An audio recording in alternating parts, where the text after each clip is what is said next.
Good afternoon. I'm Jennifer McClendon, Education Manager for Sports Field Management Association. Welcome to SFMA's webinar series to highlight the educational offerings scheduled for the 2025 conference in Palm Springs, California. Today's speakers are Marc Moran, Lati, Sehon, Dave Gossman, and Chandler Neal will be joining us in person in Palm Springs.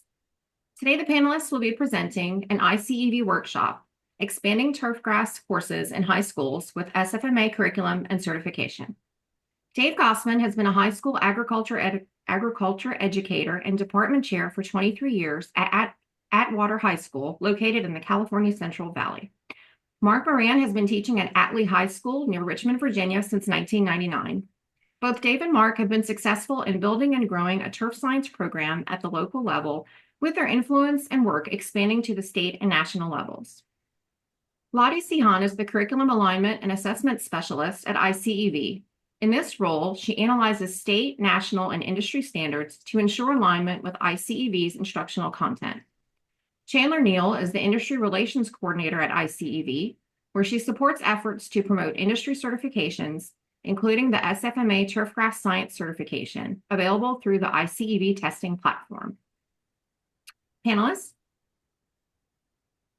Hi, everyone. I hope y'all are all doing well. We are super excited to talk to y'all today and give y'all a sneak peek into our presentation for the SFMA Conference in California. So I guess we can just go ahead and jump in and go to our agenda for today. So our agenda for today is why SFMA investing in ag education audiences, learn more about the SFMA and iCEV's partnership, and then explore that turfgrass science certification, and then what the vision is moving forward.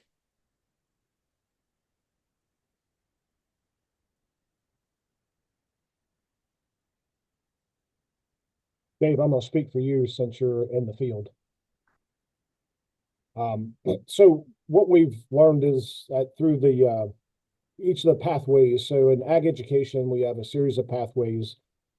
Could be animal science, could be agricultural mechanics, ornamental horticulture, different pathways for each student. And every state is a little different, but every state's very similar. And what we have found, both in my experience and Dave's experience, is that the turf science curriculum falls right into the horticulture, plant science pathway that's already established. So it's already landing within the pathways that are available in almost every state across the country.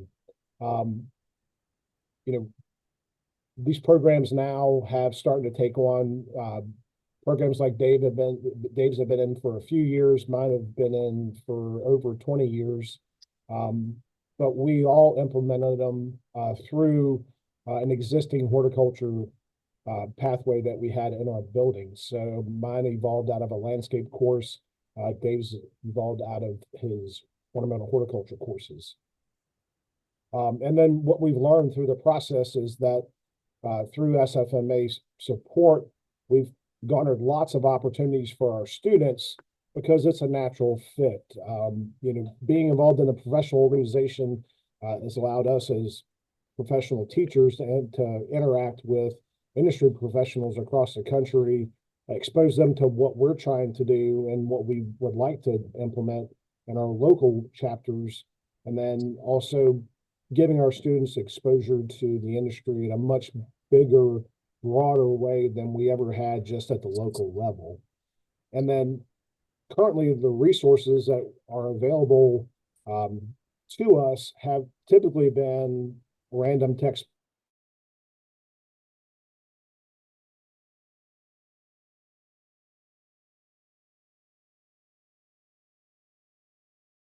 kind of talked about within SFMA for the last 10 years is how do we put together a curriculum module that a teacher can grab in any agriculture program across the country. And just to give the audience an idea of the size of the agriculture education footprint, if you just looked at FFA, which is what many of you may recall was Future Farmers of America. Now we're the National FFA organization. We've been that since 1989.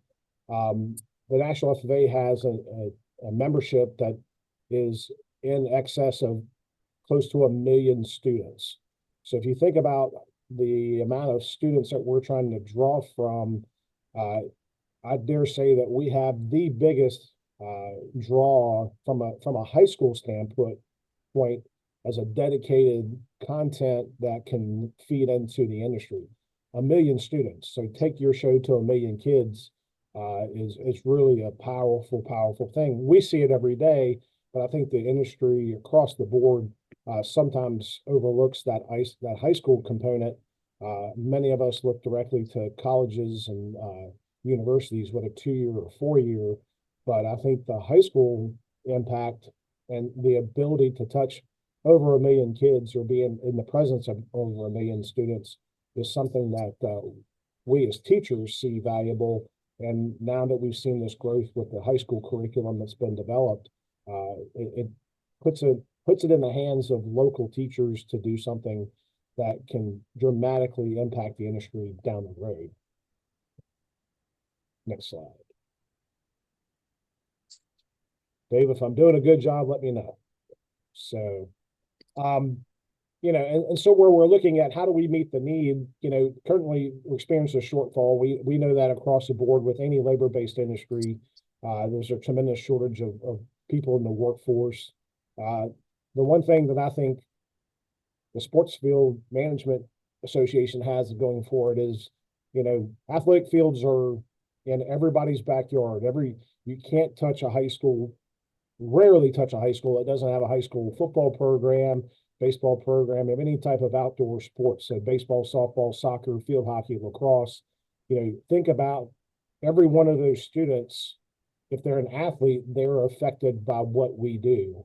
So being present and projecting an opportunity to students that this is a viable career path, not only to them, but to their parents, having the ability to showcase, professional sports, collegiate sports, and even parks and recreation, it's a tremendous opportunity for our students.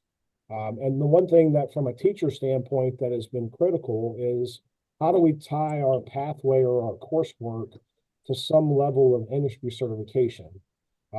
There's federal guidelines and state guidelines across the country that require our students as they graduate. Typically, like in Virginia, you have to, a student that's enrolled in high school agriculture has to complete a two-course sequence.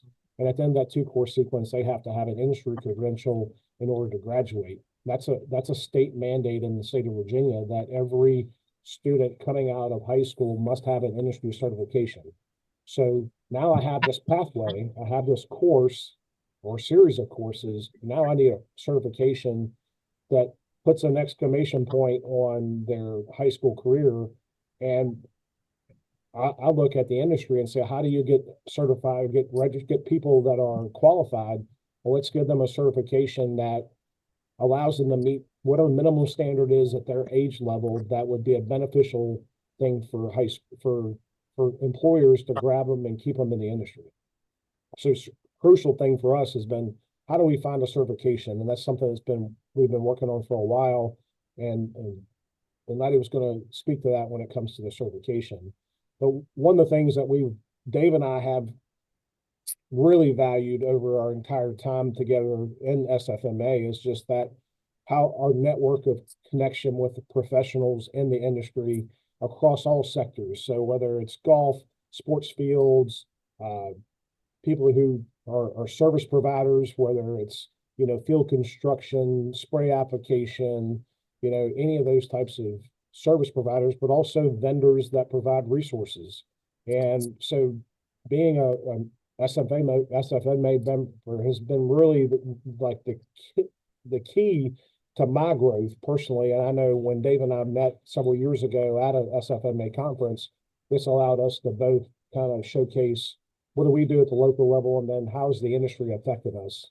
And then just the knowledge base on top of it that we get from the industry connections we have just provides us an opportunity to make improvements on our own facilities, also holding our kids to a quality standard that this is what we do. We work at this level, and this is the quality that we expect from not only the highest professional team, but all the way down to the high school and local level. We want to hold ourselves to the exact same standards. So having those industry connections has really been critical for us. Okay, so to piggyback off what Marc was talking about meeting that industry need and needing a curriculum resource for our students to learn more about agriculture and turfgrass science, this is where our new SFMA Turfgrass Science certification comes in, hosted on the iCEV platform. So this certification really guarantees that students obtain that knowledge that those employers are looking for. It puts quality candidates out on the job market for those employers, and this certification, along with its preparation content, really teaches and trains them and then gives them that ability to pursue a career in the turfgrass industry. So I am going to go ahead and switch slides to kind of more go into the certification. So the certification was developed by SFFA members and staff. So iCEV and SFMA collaborated together to create this certification. Once again, they saw a need of needing those trained individuals in the shortage of workers in the workforce for the turfgrass industry and needing experienced employees. The certification has preparation content. There's 18 lessons to prepare students to take that certification or individuals to take that certification. So that preparation content ranges from learning those benefits of turfgrass all the way to how to manage that turfgrass field, no matter if it's softball, baseball, football, all the different sports fields. We touch on natural turfgrass and synthetic turfgrass. So it really gives them a great knowledge and scope of how to manage that turfgrass field from beginning to end, knowing those adaptations, knowing the benefits, knowing how that turfgrass plant grows, and all the different things to succeed on that certification. And then it validates in that they acquired that knowledge and skills in the turfgrass development. So to dive deeper into how the certification is weighted and broken up, which directly aligns with our preparation content. So these certification industry standards were developed with SFMA, developed by what is important for students to learn to then come out after they take the certification and get a job in the workforce. So they thought benefits of turfgrass, anatomy, identification, and adaptations, the environment the turfgrass is going to be growing in, those cultural practices, and then playing surface preparation was important for students to learn. And then we also have a study guide if you scan this QR code that you can look and see these broken out more that I'm going to go into. So this is the first industry standard, benefits of turfgrass. And as I said, it directly relates to the lesson content. So in that lesson, we'll talk about the environmental, community, and economic benefits of turfgrass. That would be the first industry standard and correlates directly with that lesson. So they watch that lesson, they do that lesson, they're going to be able to answer those questions on that certification that talks about the benefits of turfgrass. The next industry standard is turfgrass anatomy, identification, and adaptations. So this one is obviously going to talk about the anatomy, identification, and adaptations and how to select turfgrass species for different areas. This lesson or several lessons is going to give them that confidence to be able to take that turfgrass certification. And then same thing here, turfgrass environment. Goes all different soil types, properties, how to choose that growing medium, drainage, and compaction. So it goes over all that different types of environment that turfgrass needs to live and survive. So then we have our cultural practices. So we go over all different aspects of the cultural practices. We have different activities and great hands-on activities as well, where the students will have to go out into the field. They'll look at their own turfgrass field, whether that's synthetic or real. They go out, maybe they're looking at the irrigation, or maybe they are looking at the top dressing of what that field manager did. or they go out and they talk to the field manager, understand what he does every day to gain knowledge of what those cultural practices are. So then we have playing surface preparation. So this is the last one. This kind of puts the end on our preparation content. It really talks about those different fields and how to manage those at different aspects and different times. So this is a great option if you have teachers. Teachers can certify for free. This is great because then they can know what their students are going to be looking for, what their students need to be looking for on the certification exam, testing for. This is just a great option that iCEV allows for.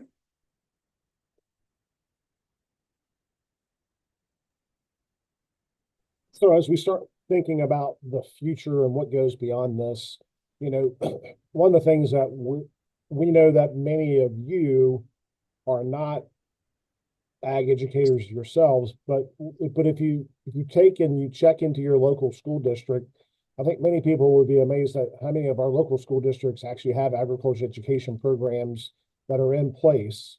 And then think about, okay, what would it be like if I had an opportunity to speak inside a horticulture program, a landscape course, and maybe this teacher doesn't want or doesn't know whether or not the school district's going to allow them to run a full-blown turf science program.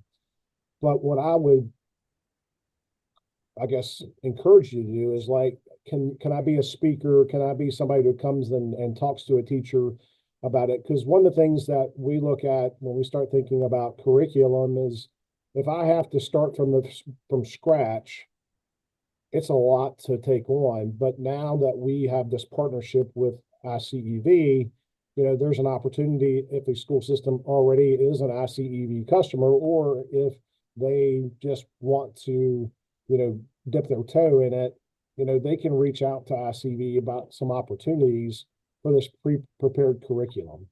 But our goal is to think about what's the value of a certification to the employer, what's an opportunity for students in their growth, and then also as an industry, where do we get the next generation of workers? And I think if you look at the ag ed classroom, that's probably in many of our school districts, you have an untapped resource. A lot of our students have a direct connection to athletics anyway. So now we have an athlete that's probably enrolled in one of those courses. And just say they're not going to be the big D1 prospect or MLB or professional football player, but they want to be around the industry. I know for me, that never was an opportunity nor a goal for me, but afterwards, I'm around sports every day. I'm around, or if I want to go see one, I know people in the industry that can provide me opportunities, so I think if we think about the kids that we're around every day, there's opportunities out there. And we go back to the FFA model, and ag ed is built on a 3-circle model. It's classroom instruction, FFA opportunities, and then supervised agricultural experience, or called SAE, which is job experience. So you have a student who goes out, works in the field. A lot of times that will count towards their FFA curriculum and all that. So, you're looking at on-the-job experience, leadership experience with FFA, and classroom instruction. So all of these pieces fit together.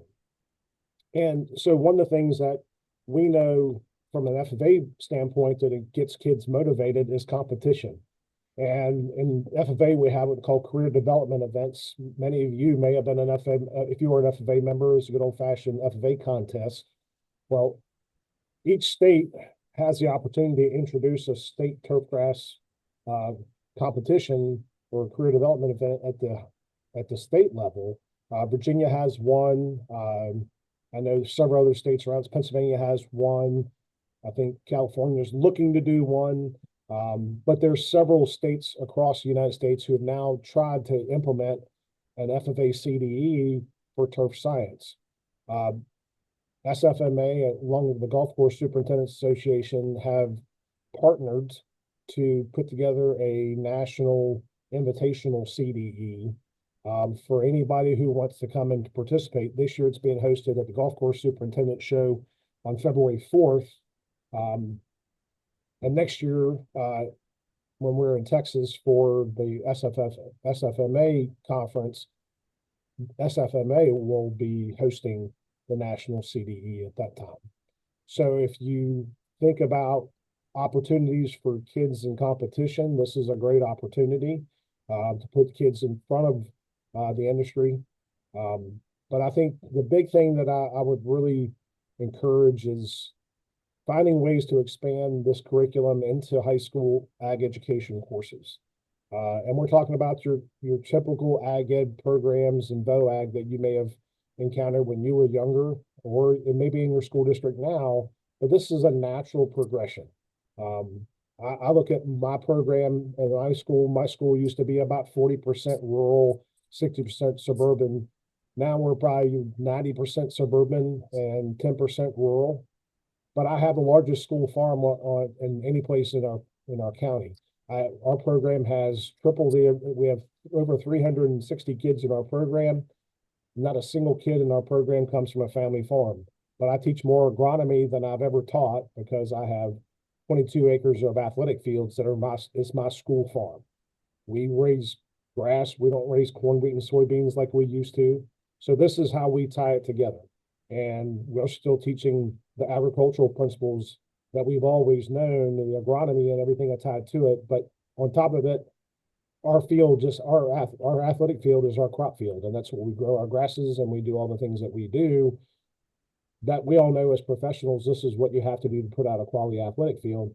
But I have a way now using an ag ed platform to teach kids turf science, and it's been successful.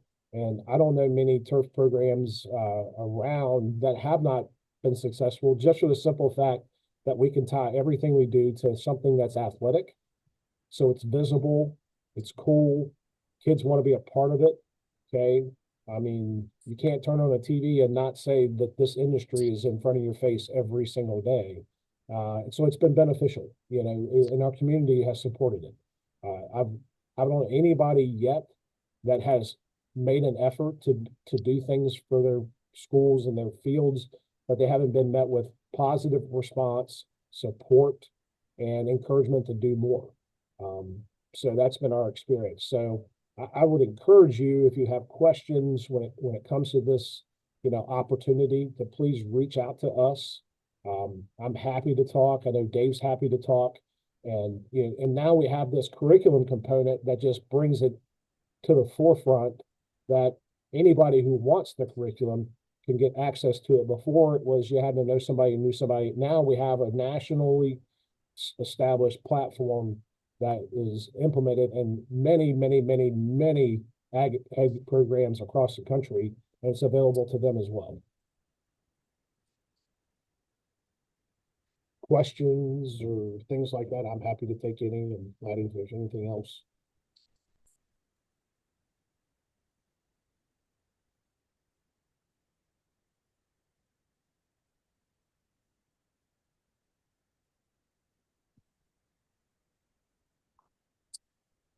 I'm not sure if we have any questions. Does anyone have any final comments? Thank you, panelists. We appreciate this presentation, and we look forward to the full presentation in Palm Springs in January. This presentation will be offered on Tuesday, January 14th from 12:45 to 1:45 p.m. And if you were unable to attend the 2025 conference in person, all presentations will be available in the SFMA Conference Education Library. Thank you again, panelists, and we look forward to seeing you in Palm Springs. Thank you. Thank you.